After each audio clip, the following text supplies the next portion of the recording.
नमस्कार दर्शक बंधु आज हूँ जुलाई मास 8 तारिख मंगलवार। चलतु नजर पकेबा देश विदेशर प्रमुख खबर गुड़िक उपरे।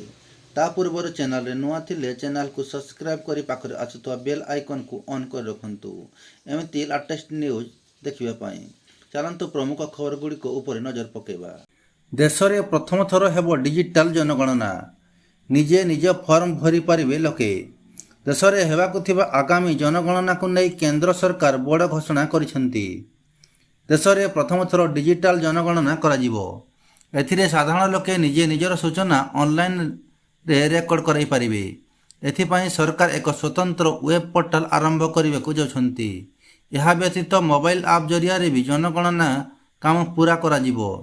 भारत में एबे सुधा जनगणना पाई सरकारी कर्मचारी घर घर बुली कागज रे तथ्य एकाठी करुथिले, किंतु एबे सरकार एही प्रक्रिया को संपूर्ण डिजिटल करने को जाउछंती। प्रथम थर पाई मोबाइल आप और ऑनलाइन पोर्टाल जरिया रे लोकंक ठारो सूचना संग्रह कराजिबो।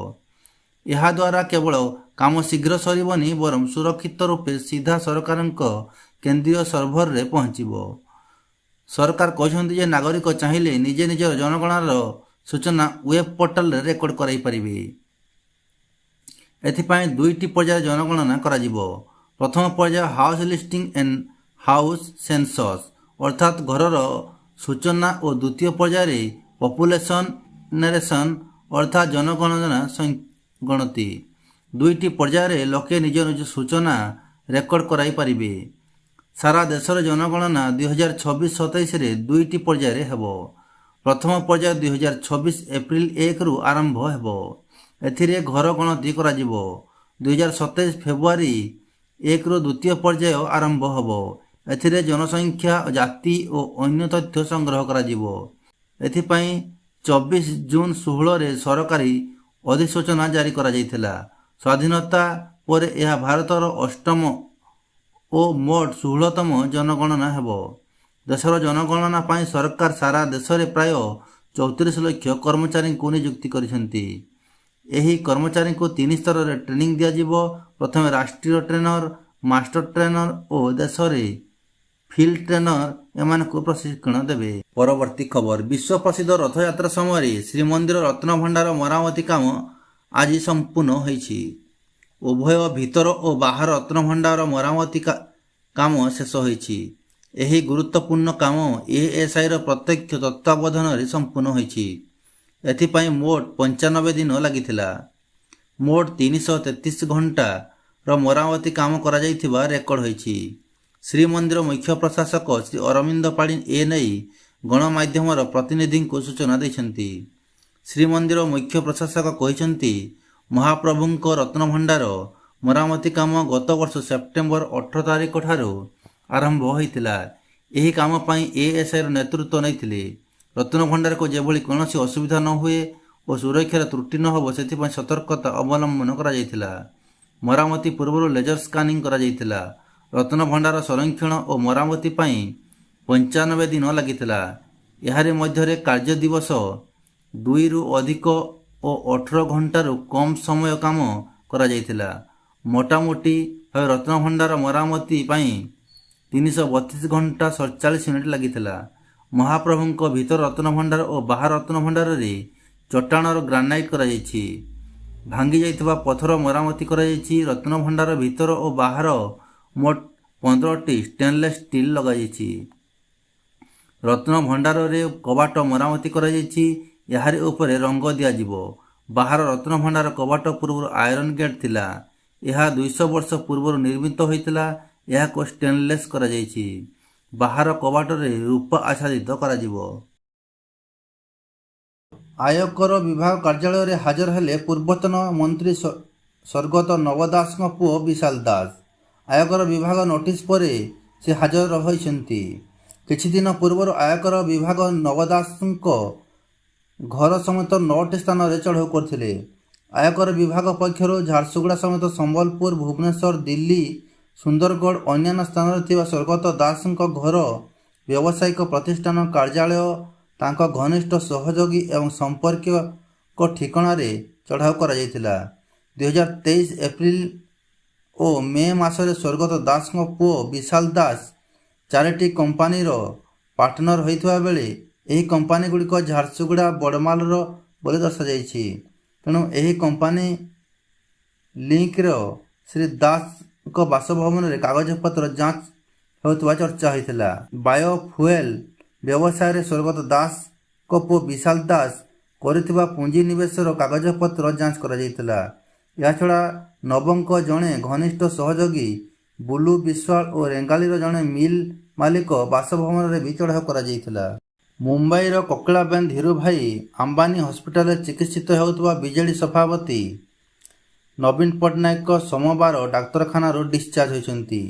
ଗତ ଜୁନ 22 ତାରିଖରେ ନବୀନ ସର୍ଭାଇକାଲ ଆର୍ଥ୍ରାଇଟିସ୍ ଅପରେସନ୍ ହୋଇଥିଲା। ନବୀନ ଏବେ ସୁସ୍ଥ ଅଛନ୍ତି, କିନ୍ତୁ ଡାକ୍ତରଙ୍କ ପରାମର୍ଶ କ୍ରମେ ସେ ଏବେ ଆଉ କିଛି ଦିନ ମୁମ୍ବାଇରେ ରହିବେ। ସେଠାରେ ତାଙ୍କର ଫିଜିଓଥେରାପି ଚିକିତ୍ସା ଚାଲିବ। ପରବର୍ତ୍ତୀ ଖବର, ସମ୍ବଲପୁର ଜିଲ୍ଲାର ରେଢ଼ାଖୋଲ ବ୍ଲକ ପଶୁ ଚିକିତ୍ସା ଅଧିକାରୀ BVO ଏବଂ ପ୍ରୋଗ୍ରାମ ଆସିଷ୍ଟାଣ୍ଟ PAଙ୍କୁ ଲାଞ୍ଚ ଦାବି କରିବା ଏବଂ ନେବା ଅଭିଯୋଗରେ ଓଡ଼ିଶା ଭିଜିଲାନ୍ସ ଦ୍ୱାରା ଗିରଫ କରାଯାଇଛି। BVO ଡକ୍ଟର ଶୁଭ ପ୍ରକାଶ ସୋରେନ ଏବଂ PA ମହେଶ୍ୱର ସାହୁଙ୍କୁ ଜଣେ ହିତାଧିକାରୀଙ୍କ ଠାରୁ 5,000 ଟଙ୍କା ଲାଞ୍ଚ ଦାବି କରିବା ଏବଂ ନେବା ସମୟରେ ଓଡ଼ିଶା ଭିଜିଲାନ୍ସ ଦ୍ୱାରା ଗିରଫ କରାଯାଇଛି। ଅଭିଯୋଗକାରୀଙ୍କ ସପକ୍ଷରେ ବ୍ରଏଲର ଫାର୍ମ ସ୍ଥାପନ ପାଇଁ ଦ୍ୱିତୀୟ ପର୍ଯ୍ୟାୟ ସବସିଡି ରାଶି 54,000 ଟଙ୍କା ପ୍ରଦାନ କରିବା ପାଇଁ ସେମାନେ ଲାଞ୍ଚ ନେଉଥିଲେ ବୋଲି ଅଭିଯୋଗ ହୋଇଛି। ଏପ୍ରିଲ 2025 ଠାରୁ ଅଭିଯୋଗକାରୀ ଡକ୍ଟର ସୋରେନଙ୍କୁ ଦ୍ୱିତୀୟ ପର୍ଯ୍ୟାୟ ସବସିଡି ରାଶି 54,000 ଟଙ୍କା ପ୍ରଦାନ କରିବାକୁ ଅନୁରୋଧ କରିଆସୁଥିଲେ, କିନ୍ତୁ ଡକ୍ଟର ସୋରେନ ଉକ୍ତ ରାଶି ପ୍ରଦାନ କରିବା ପାଇଁ 5,000 ଟଙ୍କା ଲାଞ୍ଚ ଦାବି କରୁଥିଲେ। କୌଣସି ବିକଳ୍ପ ନ ପାଇ ଅଭିଯୋଗକାରୀ ଟୋଲ୍ ଫ୍ରି ନମ୍ବର 1064ରେ ଭିଜିଲାନ୍ସ କର୍ତ୍ତୃପକ୍ଷକୁ ମାମଲା ରିପୋର୍ଟ କରିଥିଲେ। ଏହାପରେ ଭିଜିଲାନ୍ସ ଅଧିକାରୀମାନେ ଆଜି ଅଭିଯୋଗକାରୀଙ୍କ ଠାରୁ 5,000 ଟଙ୍କା ଲାଞ୍ଚ ନେଉଥିବା ସମୟରେ ସେମାନଙ୍କୁ ଗିରଫ କରିଥିଲେ। ଏ ସମ୍ପର୍କରେ ସମ୍ବଲପୁର ଭିଜିଲାନ୍ସ PS ମାମଲା ନମ୍ବର 14 ତାରିଖରେ 6/7/2025ରେ 7/12 PC ସଂଶୋଧନ ଆଇନ 2018 ଅନୁଯାୟୀ ପଞ୍ଜୀକୃତ ହୋଇଛି। ଅଭିଯୁକ୍ତ ବ୍ୟକ୍ତିମାନଙ୍କ ବିରୁଦ୍ଧରେ ତଦନ୍ତ ଚାଲିଛି। ପରବର୍ତ୍ତୀ ଖବର, ଭବାନୀପାଟଣା ଜନସାଧାରଣଙ୍କ ଅଭିଯୋଗ ଶୁଣିବେ ମୁଖ୍ୟମନ୍ତ୍ରୀ। ରାଜ୍ୟ ସରକାରଙ୍କ ଆଗାମୀ ଦିନରେ କଳାହାଣ୍ଡି ଜିଲ୍ଲାରୁ ଶାସନ କରିବେ। ବିଗତ କିଛି ଦଶନ୍ଧି ପୂର୍ବରୁ ରାଜ୍ୟର ସବୁଠାରୁ ପଛୁଆ ଅଞ୍ଚଳ ଭାବେ ଦେଶରେ ପରିଚିତ ଥିବା କଳାହାଣ୍ଡିରେ ମୁଖ୍ୟମନ୍ତ୍ରୀ ଜନସାଧାରଣଙ୍କ ଅଭିଯୋଗ ଶୁଣିବେ। ରାଜସ୍ୱ ମନ୍ତ୍ରୀ ସୁରେଶ ପୂଜାରୀ ଗଣମାଧ୍ୟମକୁ ଏହି ସୂଚନା ଦେଇଛନ୍ତି। ଶ୍ରୀ ପୂଜାରୀ କହିଛନ୍ତି ଯେ ଆସନ୍ତା ଦିନରେ କଳାହାଣ୍ଡି ଜିଲ୍ଲାର ଭବାନୀପାଟଣାରେ ମୁଖ୍ୟମନ୍ତ୍ରୀଙ୍କ ଅଭିଯୋଗ ଶୁଣାଣି ପାଇଁ ନିଷ୍ପତ୍ତି ହୋଇଛି। ମୁଖ୍ୟମନ୍ତ୍ରୀ ଓ ତାଙ୍କ ଟିମ୍ ଅଭିଯୋଗ ଶୁଣାଣି କରିବେ। ପରବର୍ତ୍ତୀ ଖବର, ଆଜି ରାଜ୍ୟସ୍ତରୀୟ 76ତମ ବନ ମହୋତ୍ସବ ପାଳିତ ହୋଇଛି। ଭୁବନେଶ୍ୱରର ଆୟୋଜିତ ହୋଇଥିବା ଏହି କାର୍ଯ୍ୟକ୍ରମରେ ମୁଖ୍ୟ ଅତିଥି ଭାବେ ଯୋଗ ଦେଇଥିଲେ ମୁଖ୍ୟମନ୍ତ୍ରୀ। ସୁସ୍ଥ ସମାଜ ପାଇଁ ସୁସ୍ଥ ପରିବେଶର ଆବଶ୍ୟକତା ରହିଥିବା ବେଳେ ସରକାରୀ ସ୍ତରରେ ଅନେକ କାର୍ଯ୍ୟକ୍ରମ କରୁଥିବା ନେଇ ସୂଚନା ଦେଇଥିଲେ ମୁଖ୍ୟମନ୍ତ୍ରୀ। 2024-25ରେ ସମଗ୍ର ରାଜ୍ୟରେ 6,69,00,000 ଗଛ ଲଗାଯାଇଥିଲା, ଯେଉଁଥିରେ ସର୍ବଭାରତୀୟ ସ୍ତରରେ ଓଡ଼ିଶା ଚତୁର୍ଥ ସ୍ଥାନରେ ରହିଛି। ତେବେ 2025-26ରେ ରାଜ୍ୟର ବିଭିନ୍ନ କାର୍ଯ୍ୟକ୍ରମ ମାଧ୍ୟମରେ 7,50,00,000 ବୃକ୍ଷ ଲଗାଇବା ପାଇଁ ପ୍ରସ୍ତୁତି କରାଯାଉଥିବା ନେଇ ସୂଚନା ଦେଇଛନ୍ତି। ବନ ସଂରକ୍ଷଣ ସାଙ୍ଗକୁ ଲୋକମାନଙ୍କ ମଧ୍ୟରେ ସଚେତନତା ସୃଷ୍ଟି ପାଇଁ ବିଭିନ୍ନ ବିଭାଗର ଅନେକ ଗୁଡ଼ିଏ ପ୍ରୋତ୍ସାହନ ରାଶି ଘୋଷଣା କରିଛନ୍ତି ମୁଖ୍ୟମନ୍ତ୍ରୀ। ମାର୍ଚ୍ଚ 21ରେ ପାଳିତ ହୋଇଥିବା ବିଶ୍ୱ ବନ ଦିବସ ଅବସରରେ ବନ ବିଭାଗର କ୍ଷେତ୍ର କର୍ମଚାରୀଙ୍କ ପାଇଁ ରାଜ୍ୟ ବନ ପୁରସ୍କାର ପ୍ରଦାନ କରାଯିବ, ଯେଉଁଥିରେ 4 ଜଣ ଫରେଷ୍ଟ ରେଞ୍ଜର, 12 ଜଣ ଫରେଷ୍ଟର ଏବଂ 24 ଜଣ ଫରେଷ୍ଟ ଗାର୍ଡଙ୍କୁ ମାନପତ୍ର, ମେଡାଲ ଏବଂ 10,000 ଲେଖାଏଁ ପୁରସ୍କାର ଦିଆଯିବ। ସେହିଭଳି ବନୀକରଣ କିମ୍ବା ବୃକ୍ଷରୋପଣ କ୍ଷେତ୍ରରେ ଉତ୍କୃଷ୍ଟ ପ୍ରଦର୍ଶନ ପାଇଁ ପ୍ରତି ସବ୍-ଡିଭିଜନରେ ଗୋଟିଏ ଲେଖାଏଁ ଶିକ୍ଷାନୁଷ୍ଠାନକୁ 10,000 ଟଙ୍କା ଏବଂ ଗ୍ରାମ ପଞ୍ଚାୟତକୁ 20,000 ଟଙ୍କା ପୁରସ୍କାର ଦିଆଯିବା ନେଇ ସୂଚନା ଦେଇଛନ୍ତି ମୁଖ୍ୟମନ୍ତ୍ରୀ। ଏହାସହ ଜୁନ୍ 5ରେ ପାଳିତ ହେଉଥିବା ବିଶ୍ୱ ପରିବେଶ ଦିବସରେ ପରିବେଶ ପାଇଁ ନିରନ୍ତର ଭାବେ କାର୍ଯ୍ୟ କରୁଥିବା ପ୍ରତି ବ୍ଲକର ଗୋଟିଏ ଗ୍ରାମ କିମ୍ବା ଶିକ୍ଷାନୁଷ୍ଠାନକୁ ପ୍ରକୃତି ବନ୍ଧୁ ପୁରସ୍କାର ପ୍ରଦାନ କରାଯିବ, ଯେଉଁଥିରେ 10,000 ଟଙ୍କା ସହ ମାନପତ୍ର ଦିଆଯିବ। ଏହାସହ ବନ ସୁରକ୍ଷା ସାଙ୍ଗକୁ ମନୁଷ୍ୟକୃତ ଜଙ୍ଗଲ କିମ୍ବା ନିଆଁ ରଖିବା ଏବଂ ହେନ୍ତାଳ ବନ ସୃଷ୍ଟି କରିବା ପାଇଁ ସୂଚନା ଦେଇଛନ୍ତି ମୁଖ୍ୟମନ୍ତ୍ରୀ। ମୁଖ୍ୟମନ୍ତ୍ରୀଙ୍କ ସମେତ କାର୍ଯ୍ୟକ୍ରମରେ ଜଙ୍ଗଲ ଓ ପରିବେଶ ମନ୍ତ୍ରୀ ଗଣେଶରାମ ଖୁଣ୍ଟିଆ, ବିଧାୟକ ବାବୁ ସିଂ, ମେୟର ସୁଲୋଚନା ଦାସ ଏବଂ ବିଭିନ୍ନ ବିଭାଗୀୟ ଅଧିକାରୀମାନେ ଉପସ୍ଥିତ ଥିଲେ। ପରବର୍ତ୍ତୀ ଖବର, ରାଜ୍ୟ ବିଜେପି ସଭାପତି ପଦ ପାଇଁ ମନମୋହନ ସାମଲ ଆଜି ଏକମାତ୍ର ବ୍ୟକ୍ତି ଭାବେ ନାମାଙ୍କନ ପତ୍ର ଦାଖଲ କରିଛନ୍ତି। ବିଜେପି କେନ୍ଦ୍ରୀୟ ପର୍ଯ୍ୟବେକ୍ଷକ ସଞ୍ଜୟ ଜସୱାଲ ଏବଂ ମୁଖ୍ୟମନ୍ତ୍ରୀ ମୋହନ ଚରଣ ମାଝୀଙ୍କ ଉପସ୍ଥିତିରେ ସେ ଏହି ପଦବୀ ପାଇଁ ନାମାଙ୍କନ ପତ୍ର ଦାଖଲ କରିଛନ୍ତି। କାଲି 10ଟାରୁ 11ଟା ମଧ୍ୟରେ ନାମାଙ୍କନ ପତ୍ର ଯାଞ୍ଚ କରାଯିବ। ଏହାପରେ ଆସନ୍ତାକାଲି ବିଜେପି ସଭାପତି ପଦ ଘୋଷଣା ହେବ। ସୂଚନାଯୋଗ୍ୟ ଯେ ବିଜେପି ରାଜ୍ୟ କାର୍ଯ୍ୟାଳୟରେ ସଭାପତି ନିର୍ବାଚନ ଅଧିକାରୀ ପ୍ରତାପ ଷଡ଼ଙ୍ଗୀ ଏବଂ ଦଳର ରାଷ୍ଟ୍ରୀୟ ପର୍ଯ୍ୟବେକ୍ଷକ ସଞ୍ଜୟ ଜସୱାଲଙ୍କ ତତ୍ତ୍ୱାବଧାନରେ ନାମାଙ୍କନ ପତ୍ର ଦାଖଲ ପ୍ରକ୍ରିୟା ଆଜି ମଧ୍ୟାହ୍ନ 12:30ରୁ ଆରମ୍ଭ ହୋଇ ଅପରାହ୍ନ 3:30 ପର୍ଯ୍ୟନ୍ତ ଜାରି ଥିଲା। ଉଲ୍ଲେଖଯୋଗ୍ୟ, ଓଡ଼ିଶା ରାଜନୀତିରେ ମନମୋହନ ସାମଲ ଜଣେ ଜଣାଶୁଣା ମୁହଁ। ଭାରତୀୟ ଜନତା ପାର୍ଟି ରାଜ୍ୟ ସଭାପତି ଭାବେ ଦୀର୍ଘ 8 ବର୍ଷ କାମ କରିବାର ତାଙ୍କର ଅଭିଜ୍ଞତା ରହିଛି। ଓଡ଼ିଶା ବିଧାନସଭାରେ ବିଧାୟକ ଏବଂ ମନ୍ତ୍ରୀ ଭାବରେ କାର୍ଯ୍ୟ କରିଛନ୍ତି। ସେ ଖାଦ୍ୟ ଯୋଗାଣ ଓ ଖାଉଟି କଲ୍ୟାଣ ବିଭାଗର ମନ୍ତ୍ରୀ ଓ ରାଜସ୍ୱ ମନ୍ତ୍ରୀ ଭାବେ କାର୍ଯ୍ୟ କରିଛନ୍ତି। ବିଧାନସଭା ନିର୍ବାଚନ 2004ରେ ସେ ଧାମନଗର ବିଧାନସଭା ନିର୍ବାଚନ ମଣ୍ଡଳୀରୁ ନିର୍ବାଚିତ ହୋଇଥିଲେ ଏବଂ ସେ ମନ୍ତ୍ରୀ ଭାବରେ କାର୍ଯ୍ୟ କରିଥିଲେ। ପରବର୍ତ୍ତୀ ଖବର, ଚଳିତ ଶିକ୍ଷାବର୍ଷ ପାଇଁ ଯୁକ୍ତ 2 ନାମଲେଖା ପ୍ରକ୍ରିୟା ଆରମ୍ଭ ହୋଇଛି। ଗତକାଲି ନାମଲେଖା ପାଇଁ ପ୍ରଥମ ମେଧା ତାଲିକା ପ୍ରକାଶ ପାଇଛି। 92% ଛାତ୍ରଛାତ୍ରୀଙ୍କ ପ୍ରଥମ ତାଲିକାରେ ଚୟନ ହୋଇଛନ୍ତି। କଳା, ବିଜ୍ଞାନ, ବାଣିଜ୍ୟ କଟ୍ ଅଫ୍ ମାର୍କ ଆଗରେ ରହିଛି ରେଭେନ୍ସା ବିଶ୍ୱବିଦ୍ୟାଳୟ। କଳାରେ 81.33%, ବିଜ୍ଞାନରେ 91.83%, ବାଣିଜ୍ୟରେ 80.20% ରହିଛି। ଏଥିରେ ମନୋନୀତ ଶିକ୍ଷାର୍ଥୀମାନେ 8ରୁ 14 ତାରିଖ ମଧ୍ୟରେ ନାମ ଲେଖାଇ ପାରିବେ।